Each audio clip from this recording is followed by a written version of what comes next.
કાયદા જાણીશું તો ફાયદામાં રહીશું. અને આજે એવી જ કાયદાકીય ઘણી બધી વાતો કરવા માટે આપણે રૂબરૂ થવાના છીએ એક એવા એડવોકેટ સાથે જે ન્યાયપ્રેમી તો ખરા જ, સાથે સાથે કુદરત અને કળા માટેનો એમનું માન સન્માન, એમનો પ્રેમ બખૂબી છતો થાય છે એમની ઓફિસમાં.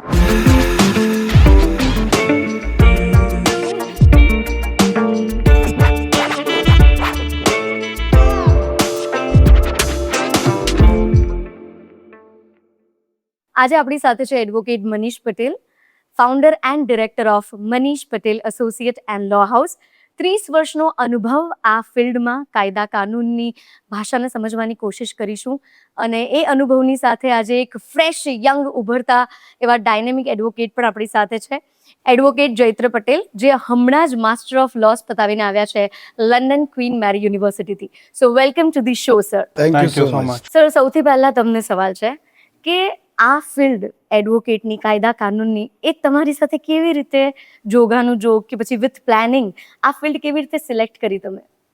વિથ પ્લાનિંગ એકચ્યુઅલી, નો જોગાનો જોગ. કારણ કે શરૂઆત જ જ્યારે બચપનમાં હું જ્યારે મારે કંઈક કરવાની કંઈક અભિલાષા હતી, કંઈક નવું કરવું છે, કે ફાધરના તરફથી એન્કરેજિંગ હતું, બધું હતું.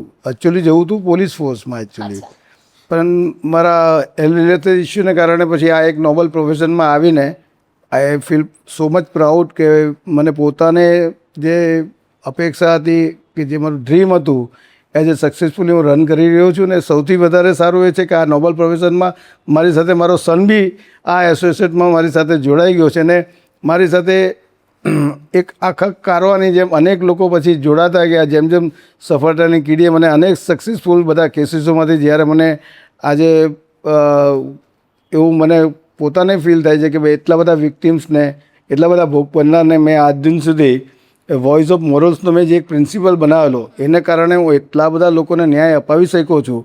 અને ઘણીવાર બેક બિહાઇન્ડ જોઉં તો કે ઇમ્પોસિબલ જે ટાસ્ક હતા એવા ટાસ્ક મેં આજ દિન સુધી, મારી સિદ્ધિની એક કહાની છે કે લોકો, મારા પરિવારજનો, મારા દોસ્તારો, ભાઈબંધો, સોસાયટીના અનેક લોકો ગૌરવ અનુભવે છે. સો આઈ એમ સો બ્લેસ અને આઈ am so happy. That's wonderful. હું અત્યારે જૈત્ર તમને પૂછવા માંગીશ કે એમણે કીધું કે એમને આ વસ્તુ કરવી હતી અને એમનું પેશન એમના કામમાં દેખાય છે.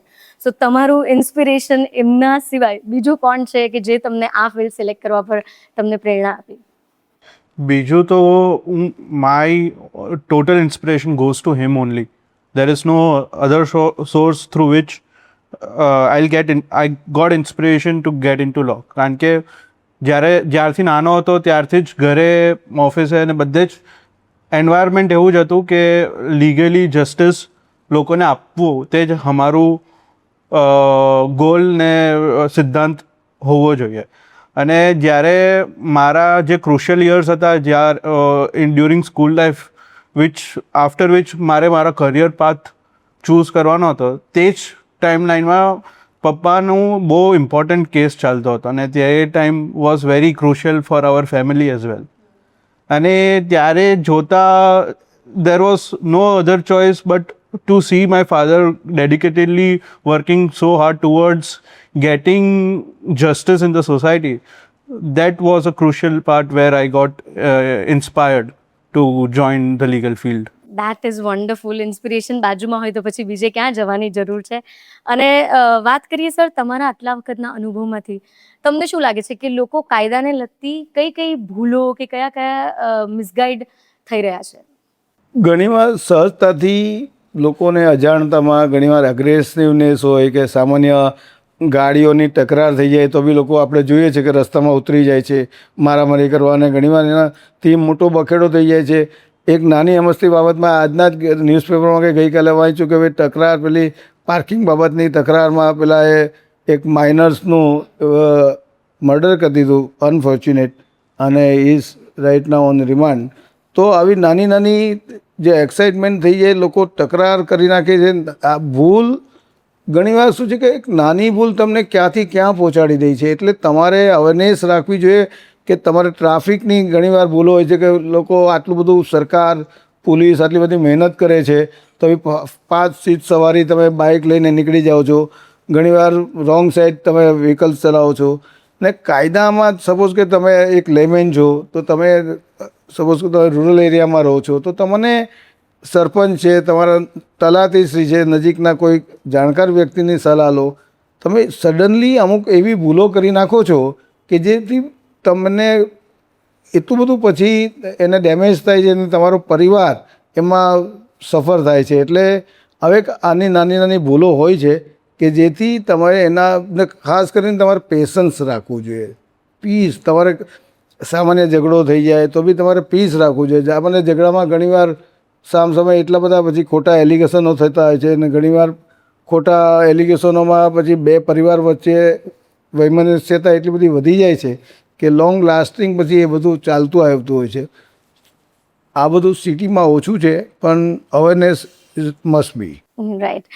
સર, પ્રોપર્ટીની વાત કરીએ તો તમે ઘણા બધા લોકોને જમીનના કેસીસમાં ન્યાય અપાવ્યો છે ને બહુ જ મોટા પાયે છેતરપિંડીઓ પણ થતી હોય છે અને બહુ બધું ઘણા પરિવારે ગુમાવવું પડતું હોય છે. તો એવા કેસીસમાં પ્રોપર્ટીની બાબતમાં લોકોએ કેટલું અવેર થવાની જરૂર છે, શું ધ્યાન રાખવાની જરૂર છે? બાયર્સ બીવેર, ખરીદનાર સાવધાનનો એક સિદ્ધાંત છે. આપણે ત્યાં એટલા બધા લેમિન છે કે ઘણીવાર જે પ્રોપર્ટીનો જે રેટ ચાલતો હોય એનાથી ઓબ્વિયસલી જે સેલર હોય, જે લેન્ડલોર્ડ્સ હોય, તે થોડુંક વધારે કહે બાર્ગેનિંગ કરવા માટે.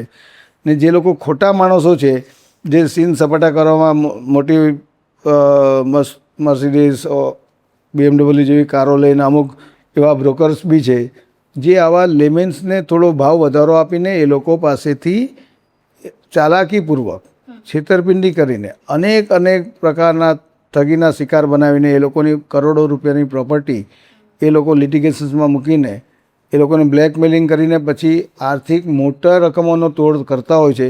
એવા અનેક વિક્ટિમ્સોને મેં આજ સુધી બચાવ્યા છે. મને ગૌરવ છે. ને છતાં ઘણીવાર અનફોર્ચ્યુનેટલી અફસોસ બી એ રીતનો થાય છે કે અનેક કિસ્સાઓ પોલીસ સરકાર મારફતે આવા અપરાધીઓ વિરુદ્ધ કાનૂની સખત કાર્યવાહી કરવામાં આવતી હોય છે ને એના મીડિયાના માધ્યમથી અનેક સમાચારો પ્રસિદ્ધ થતા હોય છે. છતાં બી લોકો હજુ બી વધુને વધુ લોકો છેતરપિંડીનો ભોગ બનતા હોય છે. કારણ કે ઘણીવાર હવે તો સરકારે જ્યારે દસ્તાવેજ કરતી વખતે બી ખાસ કમ્પલસરી રેકોર્ડિંગ ને બધું ઘણી બધું અવેરનેસ સિસ્ટમ્સથી બધું ઘણું બધું લાવ્યા છે. પણ લેમેન સામાન્ય માણસને કહે કે તમને પેલા અધિકારી રજિસ્ટ્રેશન વખતે જે પૂછે તમારે હામાં જ જવાબ આપવાનો છે. બિચારા ભોળવાઈ જાય ને પછી રજિસ્ટર દસ્તાવેજ કરીને આવી જાય પછી છેતરાઈ જાય છે કે ભાઈ આપણને પૈસા જ નથી મળ્યા.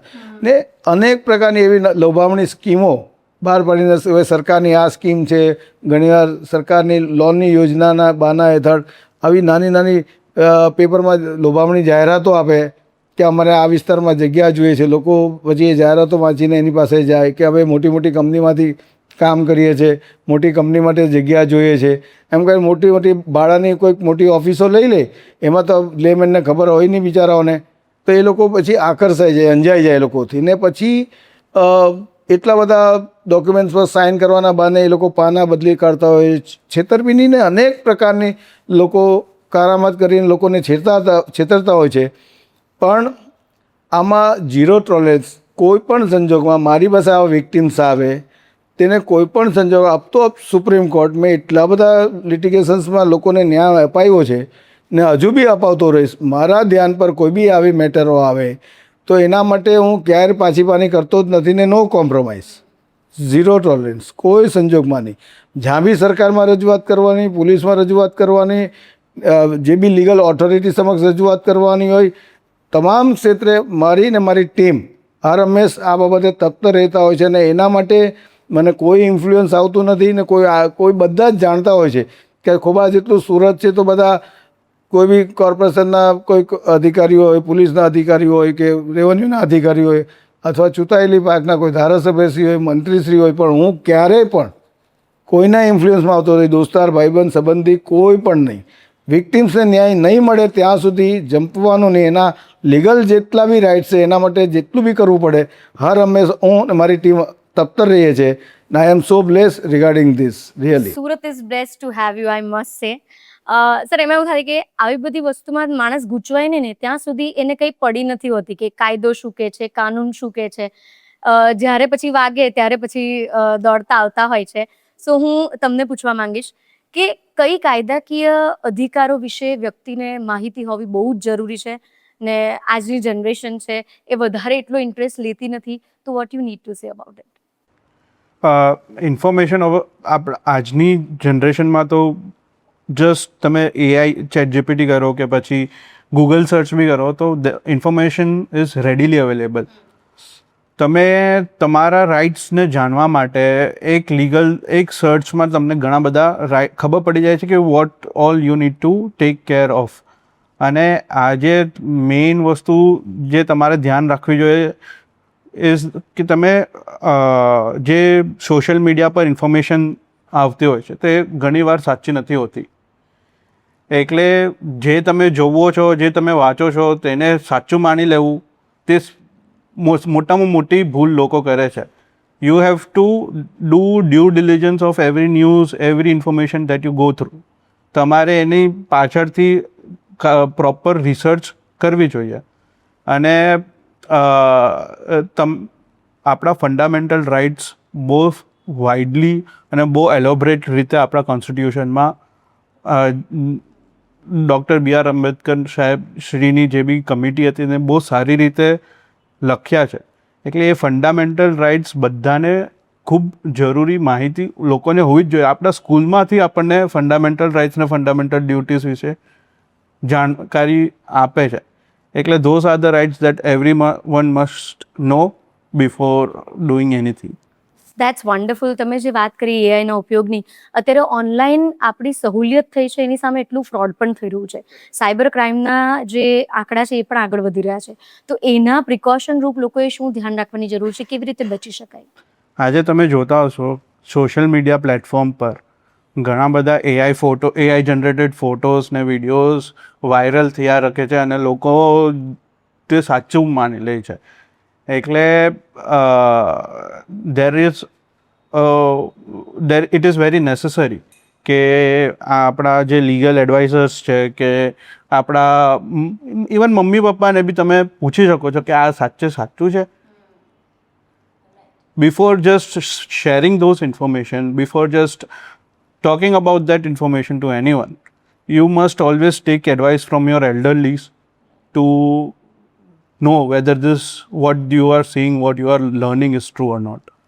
Right, that's so true. એટલે ક્રોસ ચેકની આદત છે એ તમારી એટલી હેન્ડી થઈ જવી જોઈએ કે કશા પર બ્લાઇન્ડલી આપણે ટ્રસ્ટ નહીં કરીએ.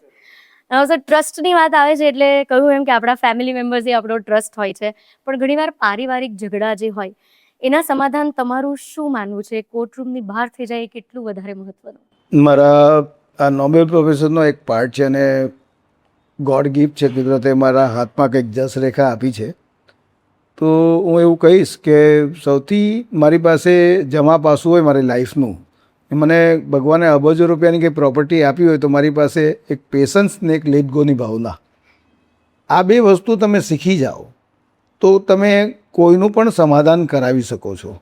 ને મીડિયેશન સેન્ટર આજે સરકાર લવાદી માટે, લોક અદાલત માટે સરકાર બી એટલી બધી મહેનત કરે છે. હાઈકોર્ટ, અપેક્સ કોર્ટ, સુપ્રીમ કોર્ટ બધા બહુ મહેનત કરે છે કે સમાધાનથી મોટા મોટા કેસોના નિકાલ થાય અને અનેક કેસોના સમાધાનથી નિકાલ થવો જ જોઈએ અને થઈ રહ્યો છે.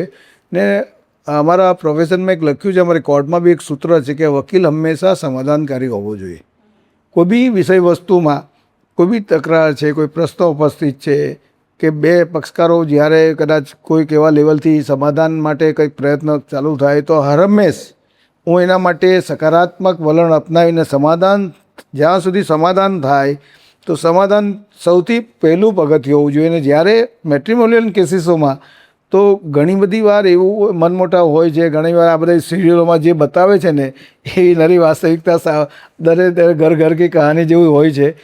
દરેક કુટુંબ પરિવારમાં ઘણી બધી જગ્યા પર એવું બધું મેં જોયું છે કે પારિવારિક ઝઘડા હોય છે, પ્રોપર્ટીને કારણે બી ઘણા વધારે પછી મનમોટાવ થતા હોય છે. ને ફિમેલ્સમાં અંદર વધારે ઝઘડાઓને કારણે પછી પરિવારનો એટલો બધો વિખવાદ મોટો થઈ જતો હોય છે કે બંને પરિવારો પછી અલગ થઈ જતા હોય છે. એ લોકોને સારા નશા પ્રસંગે આવવા જવાના સંબંધો બી બંધ થઈ જતા હોય છે. તો આવા કિસ્સાઓમાં જ્યારે બી મારી પાસે બંને પક્ષકારો આવતા હોય છે તો બંનેને વિન વિન સિચ્યુએશનથી કેવી રીતે સમાધાન થઈ શકે એના માટે બંનેના સ્ટેટસ જાણીને બંનેના પ્રશ્નોનો કેવી રીતે હલ થઈ શકે, નિરાકરણ આવી શકે, એના માટે જે કંઈ મારે મહેનત કરવાની હોય છે, ઘણીવાર એવું થાય છે કે મારે જે પ્રોફેશનલ કેસીસો હોય છે કે જેમાં અમે હાઈ સ્ટેકની ફીસ લેતા હોય છે, એ બી જતી કરીને જે આવા કેસોમાં અમે વધારે સમય આપીએ છીએ.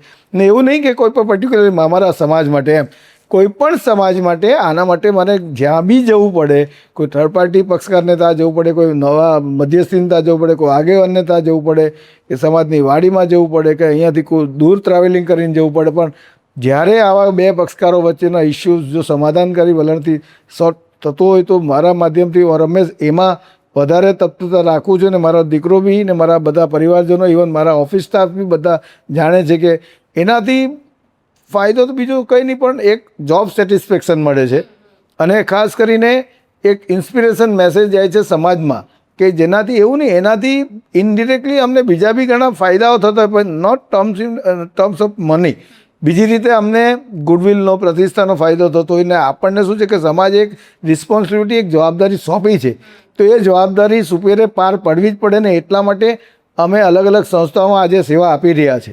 ને ભગવાનને અમે જે વિચાર્યું નહીં હતું એની કરતાં અપેક્ષાથી ભગવાન માતાજીએ ઘણું બધું આપ્યું, તો અમે આ રિસ્પોન્સિબિલિટી સોસાયટી માટે, સમાજ માટે હંમેશા તત્પરતાથી નિભાવશું ને હંમેશ નિભાવતા રહીશું. એટલે આંગળી ચિંધ્યાનું પૂર્ણ નિમિત્ત Exactly. બન્યાની હા, ખુશી ને છે. એ જ મેં કીધું આપને કે જસ રેખા છે કુદરતે હમણાં હાથમાં બક્ષેલી છે, તો આના માટે ગમે એટલો સમય ફાળવવો પડે, પછી એમાં દિવસ રાત ગમે એટલા કલાકો મિટિંગ ચાલે, I am always in a positive thinking. That's wonderful.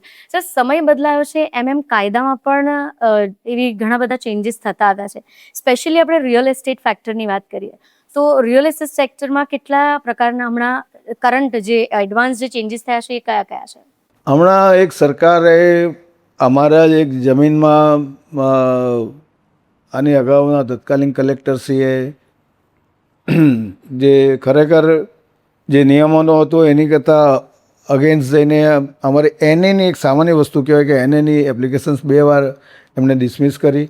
અમે હાઈકોર્ટ ગયા, સરકારમાં બી રજૂઆતો કરી. પછી અમે કીધું કે જે આઝાદી પહેલાંના જો કાગળો તમે એનએના પ્રોસિડિંગ્સમાં માંગો તે કંઈ જસ્ટિફાઈડ નથી. તો હમણાં સરકારે, મારી વાતને માનીને નહીં પણ સરકારે પોતે પોઝિટિવલી આ વસ્તુ લીધી છે. સરકારે હમણાં છેલ્લા 1995 પછીના જ પેપર્સ, રેવન્યુ રેકર્ડ્સ મંગાવે છે એના માટેના આગ્રહ માટે.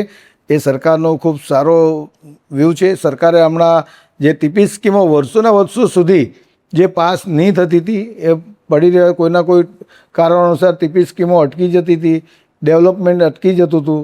સરકારે એ ટીપી સ્કીમો જલ્દીથી મંજૂરી મળે, જલ્દીથી ડેવલપમેન્ટના સારા કામો થાય, એના માટે અત્યારે સરકારે જે સ્પીડ પકડી છે એ ખરેખર કાબિલે તારીફ છે. ને હું સરકારને હેટ્સ ઓફ કરીશ કે સરકારે અત્યારે નીત નવા કાયદાઓ, જે રજિસ્ટ્રેશન એક્ટના ઓનલાઈન ઘણીવાર તમારે એન્ટ્રી નહીં પડતી હતી, હવે સીધી તમારે દસ્તાવેજ થાય એટલે સીધો એની તરત એન્ટ્રી પડી જતી હોય છે.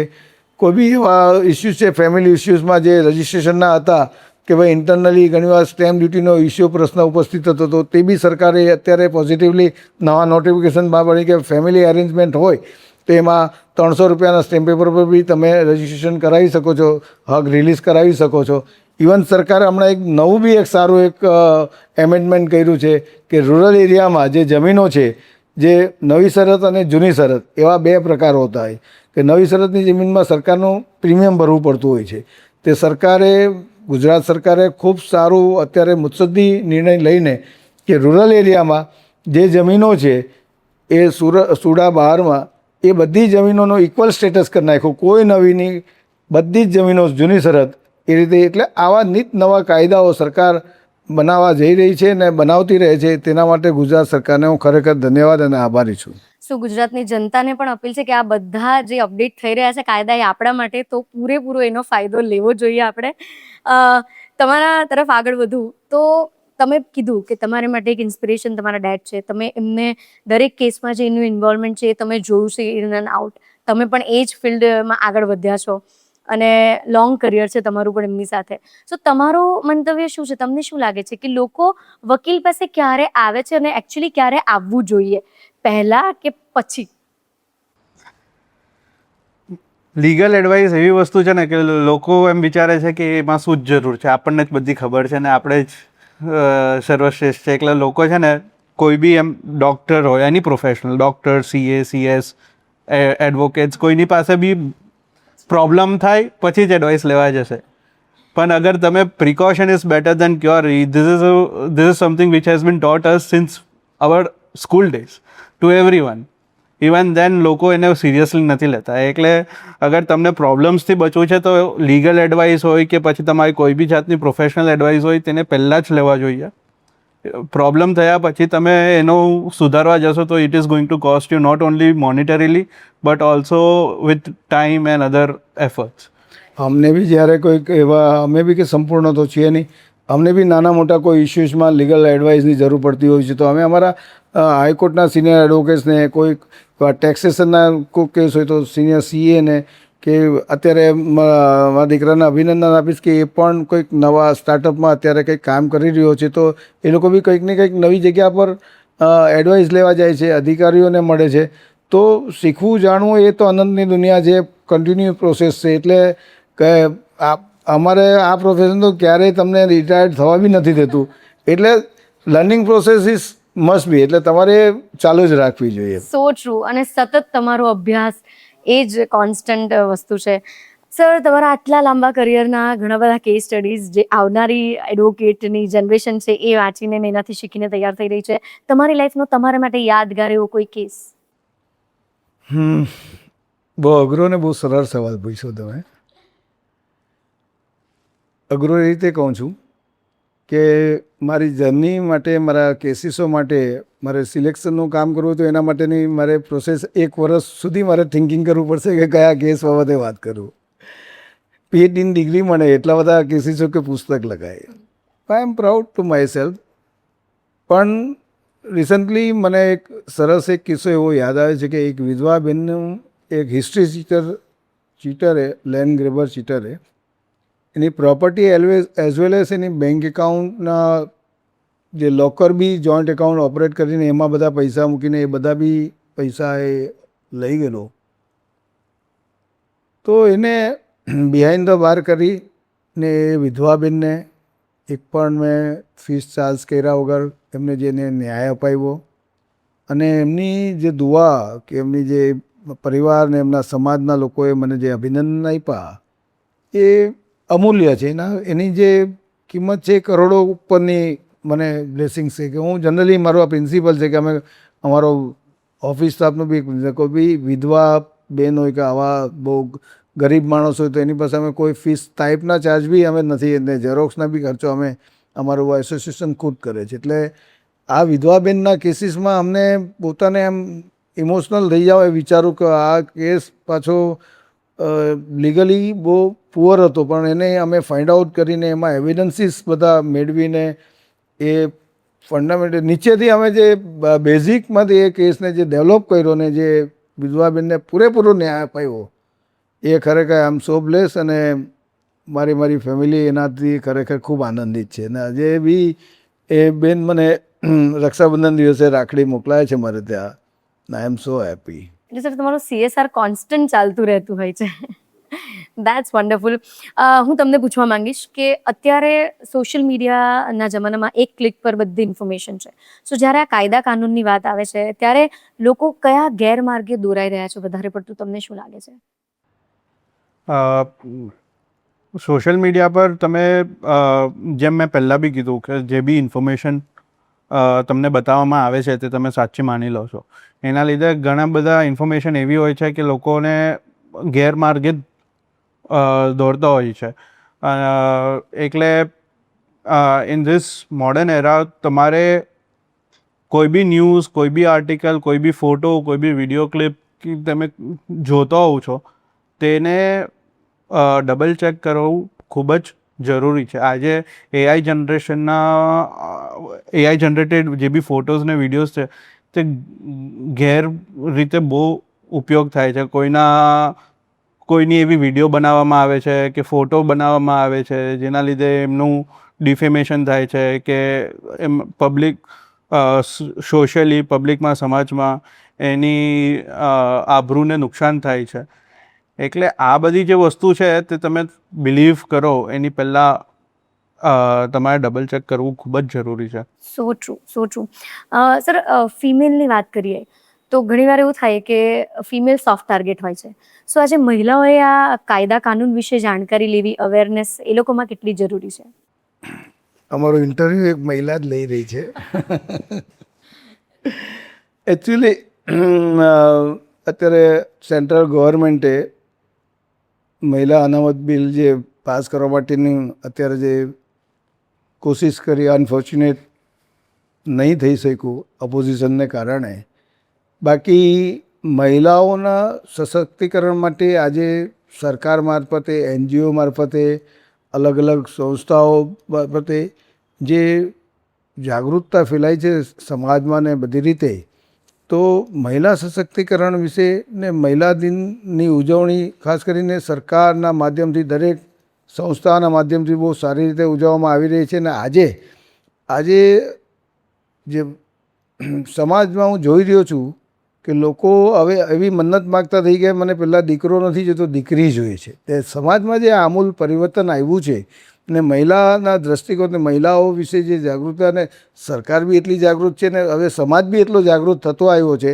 એટલે ભવિષ્યમાં એવું થયું કે ભાઈ મહિલા પુરુષો માઇનોરિટીમાં આવી જશે એવું લાગી રહ્યું છે.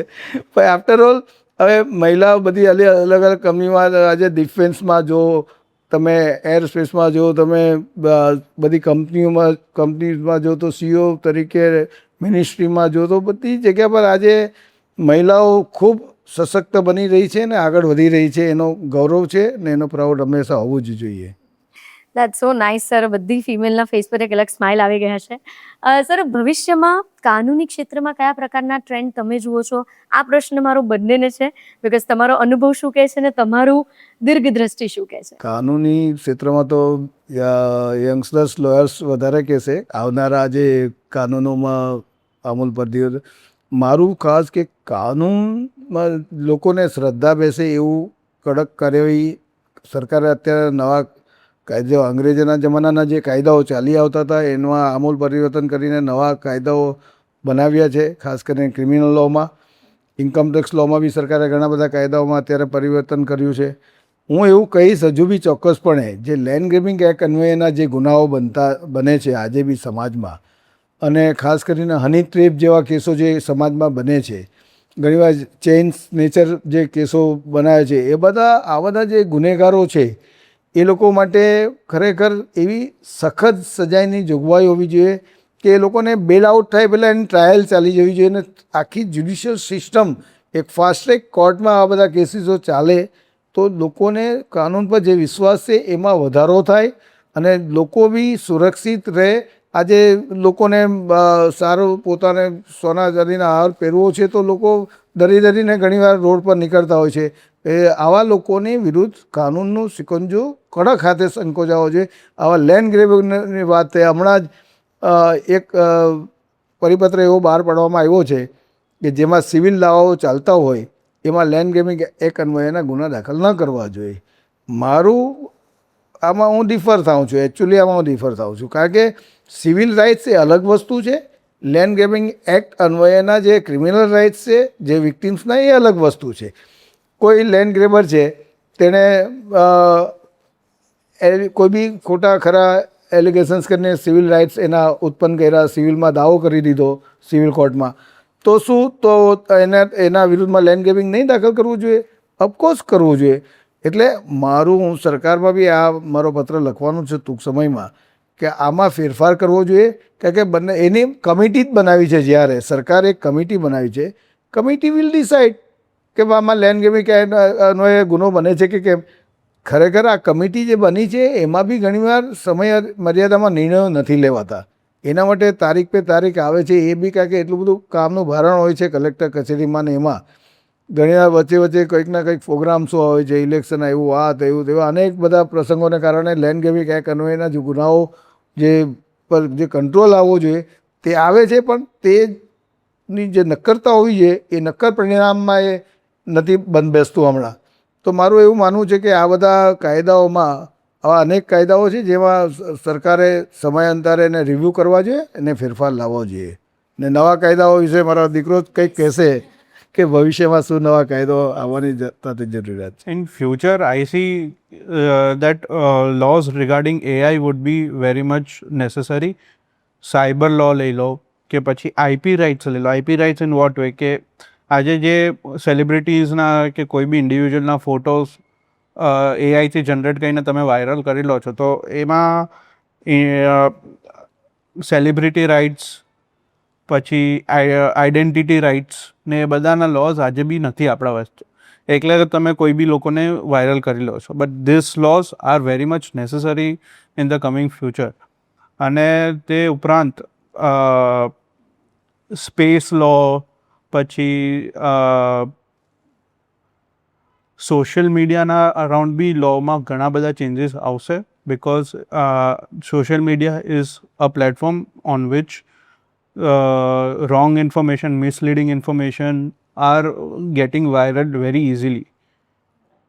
Be it AI generated, be it true, be it false, but એ તરત જ વાયરલ થઈ જાય છે. સો to control media and press and to have that barrier on which information should be viral, as you have recently, you also talked about what China had did, but not so strictly, because we are a democracy and everyone has a right to speech, and therefore however a certain kind of restriction or barrier must be made before around that area to control that wrong information or misleading news must not go viral amongst many people.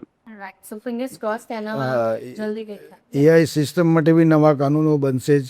Robotic સર્જરીને બધું હવે આવી ગયું છે, તો રોબોટિકના ક્ષેત્રમાં બી ભવિષ્યમાં રોબોટને કોઈક સંચાલન કરીને કે તમે આ ક્રાઇમ કરી આવો, તો એના માટેના બી ભવિષ્યમાં નવા નવા કાનૂનો અવશ્ય બનશે જ.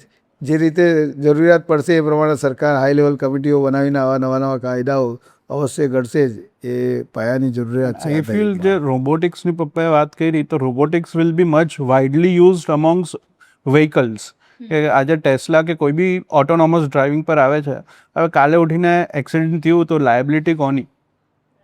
ઓટોનોમસ સિસ્ટમના લીધે. So clarity in those areas is very much necessary, because AI and technology is rapidly increasing every day, and the graph of development and innovation in AI technology is very steep, and therefore laws in this area must be developed very quickly as well. So true, so true. Sir, જેવી રીતે આ લોઝમાં ચેન્જીસની જરૂર છે કે નવા આવનારા lose વિશે આપણે જરૂરિયાતની વાત કરી, એવી રીતે છેલ્લા કેટલાય વર્ષોથી જ્યારે વસિયત વિલની વાત કરીએ, એ કેટલું જરૂરી છે અને કેટલું સમય પર થવું જરૂરી છે? આજે જ્યારે વિલ લખતા હોય છે ત્યારે જ કે ભાઈ એવું અંદર મેન્શન હોય છે ફર્સ્ટ પેરેગ્રાફમાં કે જીવનમાં કોઈ ગમે ત્યારે અઘટિત ઘટના બનતી હોય છે, તો દરેક વ્યક્તિ અવેરનેસ રાખીને એક સ્ટેજ, એક લેવલે, એક ઉંમરે તમારે તમારા પારિવારિક વિલનું તમારે રજિસ્ટ્રેશન કરાવવું જોઈએ. તમારી પ્રોપર્ટી, તમારી સ્થાવર જંગમ જેવી મિલકતો હોય એના માટે. પણ એ વિલ તમે જ્યારે કરાવતા હોય ત્યારે ખાસ બીજી અમુક વસ્તુ ધ્યાન કે ભાઈ વિલના સાક્ષી તમારે કોને બનાવવા જોઈએ. કારણ કે એના માટે શું છે કે વિલ કરનાર જ્યારે જેના લાભમાં, બેનિફિશિયરી લાભમાં જ્યારે એનું ઇમ્પ્લિમેન્ટેશન કરવાનું હોય છે, ત્યારે એ સાક્ષીઓની જવાબદારી સવિશેષ કાયદામાં હોય છે. એટલે સાક્ષી એવા સાક્ષીઓ હોવા જોઈએ કે જેથી ઇન્ડિપેન્ડન્ટ સાક્ષી હોવા જોઈએ, અને વિલના બેનિફિશિયરીના લાભમાં ને વિલ જે કરનાર વ્યક્તિ છે તેના કયા મુજબનો વિલનો ઇમ્પ્લાઇડ થઈ શકે રેકોર્ડ ઉપર. એટલે દરેક વ્યક્તિએ પોતાની હયાતી દરમિયાન જ્યારે સજાગતા હોય, તંદુરસ્તી સારી હોય અને ભવિષ્યમાં વધારે લિટિગેશન્સના અવકાશ ન રાખવા માટે પણ તમારે સમયાંતરે, અને વિલ તો શું છે કે વિલ કરનાર વ્યક્તિ એની હયાતીમાં એ વિલને ગમે ત્યારે રદ બી કરી શકે છે, નવું વિલ બનાવી શકે, નવું કોડિસિલ બનાવી શકે છે.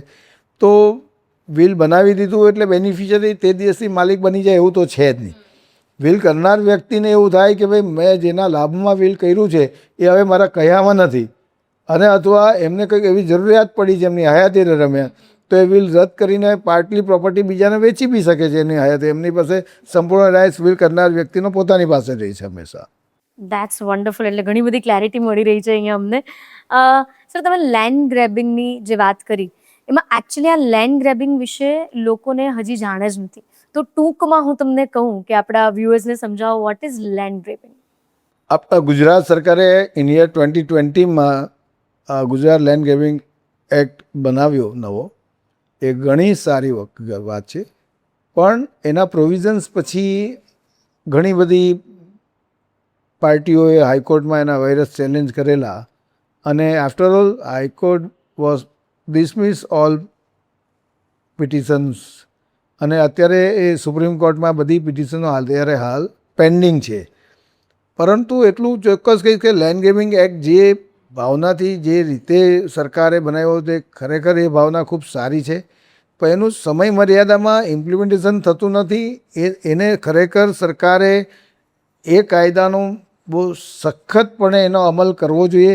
જે નાની મોટી જે વ્યાખ્યા ઘડવામાં આવી છે લેન્ડ ગ્રેબિંગ એક્ટ અન્વયેની, એ બહુ સરળ ભાષામાં ઘડેલી છે, અને કોઈ પણ વિક્ટિમ્સની તમારા એ પ્રોપર્ટી પર જે પોતાના લીગલ રાઇટ્સ પર કોઈ પણ એ કિંમતી પ્રોપર્ટીઝ પર જો કોઈ આવા લેન્ડ ગ્રેબરો લિટિગેશન્સ ઊભા કરે, એના કબજો કરવાનો પ્રયત્ન કરે કે એવા કોઈ પણ એની જે વિશાળ વ્યાખ્યામાં બંધબેસતી અલગ અલગ કલમો સરકારે એને વિસ્તૃતપણે સારી રીતે એસ્ટાબ્લિશ કરી છે.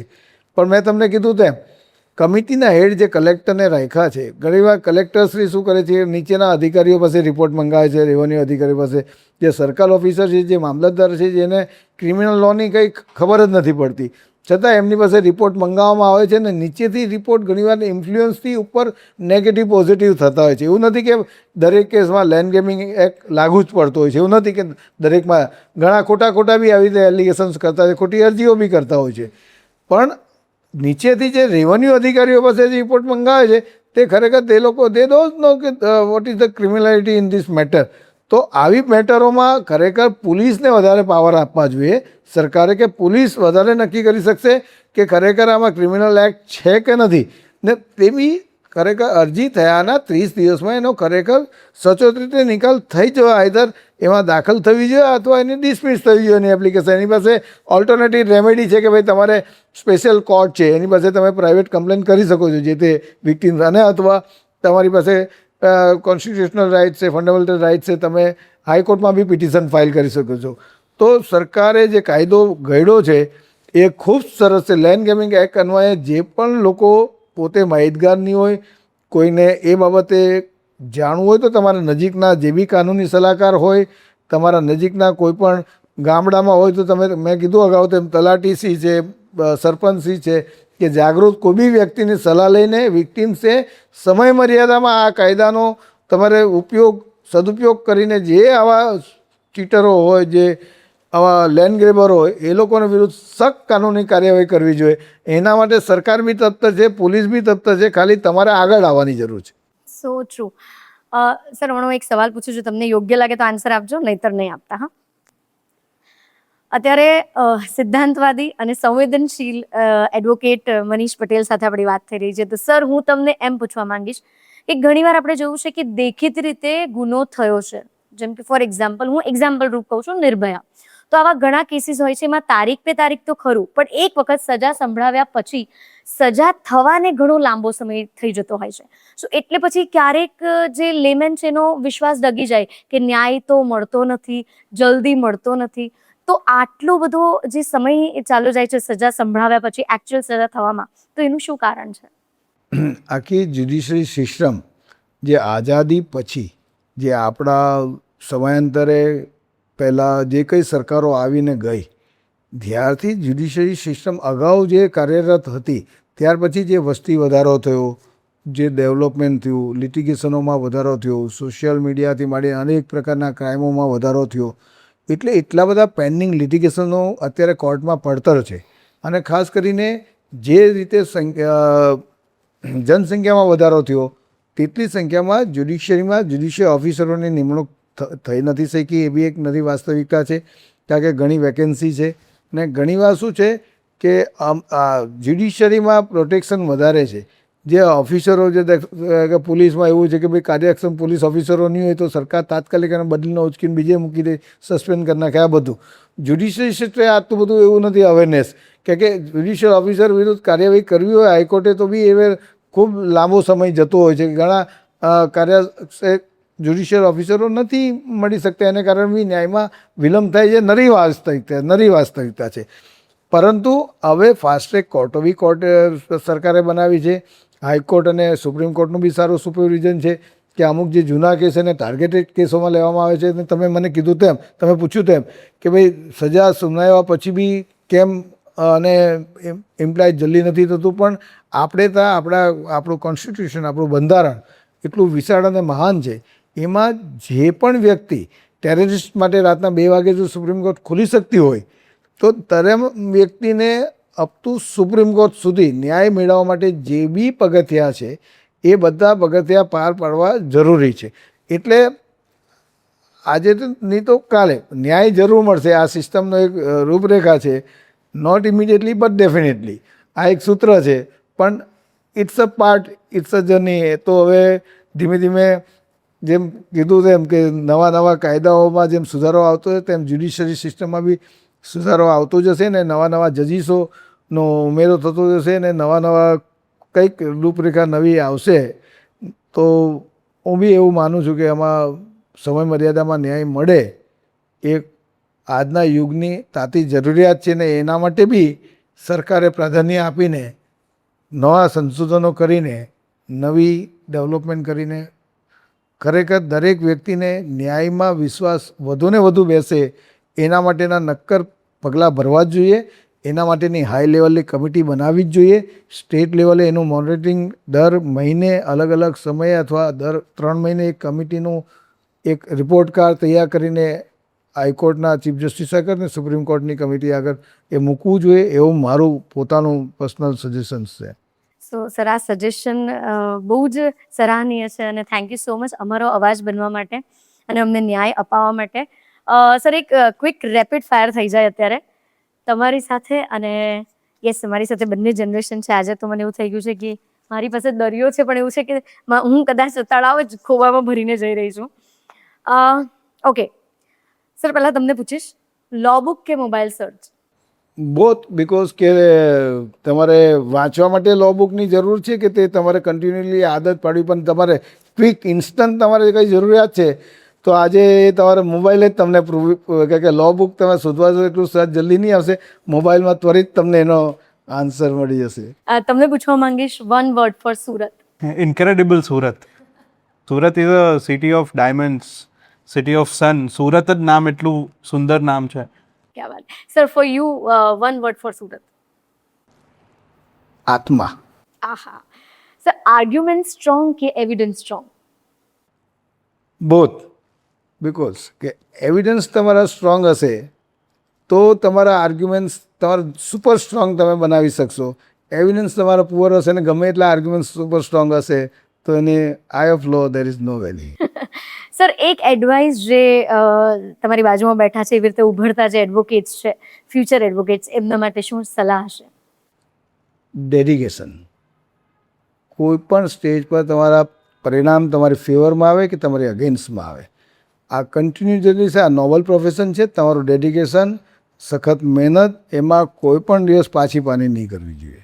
સર, આ એડવોકેટ લો ક્ષેત્ર છે એની ઉપર બહુ બધી મૂવીઝ બની છે, સિરીઝ બની છે, સિરિયલ્સ બની છે. સો તમારી પર્સનલી ફેવરિટ કોઈ પહેલાં તમે ફોલો કરતા હોવ અને તમને આ પ્રોફેશન માટે વધારે? તો અમારે ત્યાં રોજ મૂવી બને, નવી રોજ એપિસોડ બને, નવા રોજ સરસ. અહીંયા આગળ તમારે આ ક્ષેત્ર મૂવી બનાવવું હોય તો સુપર હિટ જશે મારી પાસે. તમે એકવાર આવી જાઓ, આપણે સુપર એક્સક્લુઝિવ એક ચેનલમાં કે કોઈ ચેનલમાં આપણે એક મૂવીની આખી સિરીઝ બનાવીશું. તમે કોઈ મૂવી પરથી ઇન્સ્પાયર થયા હોવ, અપાર્ટ ફ્રોમ યોર ડેડ, તમને આ ફિલ્ડ માટે ઇન્સ્પિરેશન મળ્યું? આઈ ગેસ પિંક, જે અમિતાભ બચ્ચન ને તાપસી પન્નુની. Wonderful movie, so nice. Sir, એક મિથ જે લોયર્સના માટે પ્રચલિત છે જે તમે બ્રેક કરવા માંગતા હોવ? લોકોની જે ધારણા છે, વિચારણા છે કે લોયર્સ ઓલવેઝ લાયર્સ, કે જે જૂઠું બોલતા હોય છે એવું નથી હોતું કે દરેક પ્રોફેશનની એક મર્યાદા હોય છે. ડૉક્ટર્સ હોય છે, એડવોકેટ્સ હોય છે, સીએ હોય છે. દરેક લોયર્સ પોતપોતાની રીતે એનું કેસના સબ્જેક્ટ મેટરમાં પોતાની રીતે અર્થઘટન કરતા હોય તો એ પોતાની રીતે વિચારતા હોય છે. લોયરની પરિભાષા મારા માટે કોઈક અલગ હોય, બીજા લોયર માટે કંઈક અલગ હોય. એટલે this is a novel profession. લોકો જે વિચારે છે એની કરતાં હું એકદમ અગેન્સ્ટ છું. પણ લોયર્સ આર સચ એ wonderful. One word for justice. Immediate. ક્યા વાત. સર, ટફ ક્લાયન્ટ કે ટફ જજ? ટફ જજ. વન હોબી બિયોન્ડ લો? Sports only. સુરતની કોઈ ફેવરિટ આપની જગ્યા? મારું એક આલિશાન ફાર્મ છે નિરાંત, તે જ મારી સૌથી ફેવરિટ જગ્યા છે. સર, તમને ફ્રી ટાઈમમાં શું કરવું ગમે? બુક વાંચવું ગમે કે પછી રીલ્સ જોવું ગમે? ને ઓફકોર્સ રીડિંગ મસ્ટ બી. એટલે ફ્રી ટાઈમ હોય તો either exercise or reading book only. Sir, one legal advice to everyone? કાયદા મેં રહોગે તો ફાયદા મેં રહોગે. સો ટ્રુ. અને જૈત્રજી, હું તમને પૂછવા આવીશ. ફર્સ્ટ ટાઈમ જ્યારે મેં ઓફિસ વિઝિટ કરીને એટલા બધા પોઝિટિવ વાઇબ્સ હતા કે એક વખત અહીંયા આવો તો લિટરલી એમ થાય કે માય ગોડ, આ કોઝીનેસ, આ ગ્રીનરીને છોડવી નથી. સો તમારા ડેડે આટલી બ્યુટીફુલ ઇન્સ્પાયરિંગ ઓફિસ બનાવી છે, તો અહીંયા જે અલગ અલગ મ્યુરલ્સ મૂક્યા છે એને તમે કઈ રીતે જુઓ છો? What you need to say about it? જે મ્યુરલ ડિઝાઇન કર્યું છે તે બહુ કસ્ટમાઇઝ ને પપ્પાના આખા થોટ પ્રોસેસથી આખું બનાવ્યું છે. તેમાં ઇટ ઇઝ રિયલી ઇન્સ્પિરેશનલ કે કઈ રીતે from Bhagavad Gita to Magna Carta. Magna Carta was the first ever written law, and from there to the journey of the Indian Constitution, how the journey of from Bhagavad Gita to Constitution of India, કઈ રીતે આખું process છે તે અમે we have try to depict it, and it is really inspirational. એમાં તમે જોશો ને તો દેર આર જે પહેલાંના ટાઈમ પર લોકો મિસાલ લઈને પ્રોટેસ્ટ કરતા હતા, યસ, તેનું બી અમે એક આર્ટિસ્ટિકલી ડિપિક્શન કર્યું છે. There are pigeons who are flying around depicting our independence and freedom. તો એ રીતે આખું થોટફુલી અમે મ્યુરલ બનાવેલું છે. એમાં જે ઇન્સ્પિરેશન પર્સન્સ છે, ગાંધીજી છે, સરદાર વલ્લભભાઈ પટેલ છે, તો એ લોકોને બી અમે મ્યુરલ્સ પર અમે એમની એ આપી છે કે લોકો એને જોઈ, વિચારે ને એમના જે સિદ્ધાંતો છે એને લોકોને રિયલ લાઈફમાં લોકો આચરણ કરે એકચ્યુઅલી. ને અમારા ત્યાં ઓફિસમાં એક કોર્નરમાં મોટી ભગવદ્ ગીતા છે, સાથે ભગવાનજી ગણેશજીનું બી સ્થાપન છે. અલગ અલગ મ્યુરલ્સમાં દરેક ઇન્સ્પિરેશન પર સરદાર વલ્લભભાઈ પટેલ, ગાંધીજી, સુભાષચંદ્ર બોઝ, બધા જ નહીં. એટલે અમારે ત્યાં ઐતિહાસિક આખું અમને જે અમારી લાઈફનો એક જર્નીનો એક જે અત્યાર સુધીનો એક્સપિરિયન્સ છે, જે ને વોઇસ ઓફ મોરલ્સના સિદ્ધાંત પર જવા માટે જે પોઝિટિવ વાઇબ્સની તમે જે વાત કરી કે અમારા જીવનમાં કંઈ પણ થઈ જાય, પોઝિટિવ વાઇબ્સ રાખીને સૈદ્ધાંતિક પ્રિન્સિપલી જ વકીલાત કરવી છે. ને આ નોબલ પ્રોફેશનમાં એવું એક પણ ભૂલમાં કોઈ કામ એવું નથી કરવું કે જેથી આપણી છબીને એક પૈસા, લોકો હવે બદ ઓબ્વિયસ છે કે અમારા ક્લાયન્ટની ફેવરમાં અમે કોઈ પણ વસ્તુ રિઝલ્ટ લાવીએ તો સામેવાળા વ્યક્તિ અમારા પર નાના મોટા કદાચ કોઈ એલિગેશન્સ કરે, કંઈ અમને ક્રિટિસાઇઝ કરે, પણ એ અમારી જીત છે એકચ્યુઅલી. That's wonderful. અત્યારે ફેમિલીના 2 લોયર્સ મારી સાથે છે, તો દલીલમાં કોણ બેસ્ટ છે? તમે, જૈત્રજી, તમે કે પછી તમારા વાઈફ? મમ્મી. ઓફકોર્સ. સો તમને 3માં દલીલમાં એમને જીતવા અઘરા છે એવું? નહીં, એને જીતીએ તો આપણે બધું જગત જીતી ગયા એવું છે. એટલે મહિલા સશક્તિકરણ આગળ આપણે નતમસ્તક રહેવું, અને એના માટે લોકોને બી પ્રેરણા હું આપીશ, ઇન્સ્પિરેશન કરીશ લોકોને બી કે તમારે બી આ તમે પરિભાષા તમારા મગજમાં ઘર કરી દેશો તો તમારે સુખી લગ્ન જીવનની અથવા સુખી જીવનની એક પરિભાષા હશે કે તમારે હંમેશા હાર સ્વીકારી લેવાની.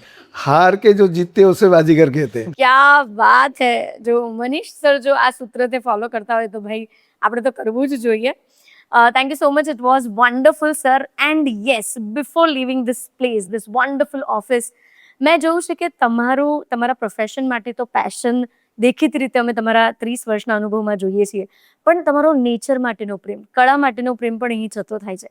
તો આ ઓફિસ આટલું થોટફુલી ડિઝાઇન કરવા પાછળનું રીઝન શું છે, અને ક્યારથી આ નેચર માટે આટલું ડેડિકેશન? ડ્રીમ હતું કે ઓફિસ માટે તો શું છે કે આટલા બધા પુસ્તકો વાંચ્યા છે, સ્વામી વિવેકાનંદજીના, સરદાર વલ્લભભાઈ પટેલના, ગાંધીજીના, ડૉક્ટર બાબા સાહેબ આંબેડકર સાહેબના. તો બધાનો મારા ઓફિસમાં કદાચ મેં તો ક્યાંય લો ઓફિસમાં નથી જોયું, એનો ગૌરવ છે.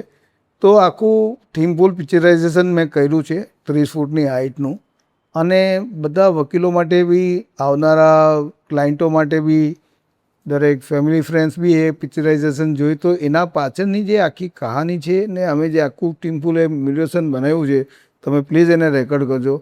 એ આખી અમે આ દિન સુધીની જે મારી લોની જે જર્ની છે એને એક સૂત્રમાં આવરી લેવા માટેનો મેં પ્રયત્ન કર્યો છે. ને આવનારી પેઢી દર પેઢી આ પિક્ચરાઇઝેશન લોકો માટે ઇન્સ્પિરેશન સાબિત થશે એવું મારું દ્રઢપણે માનવું છે.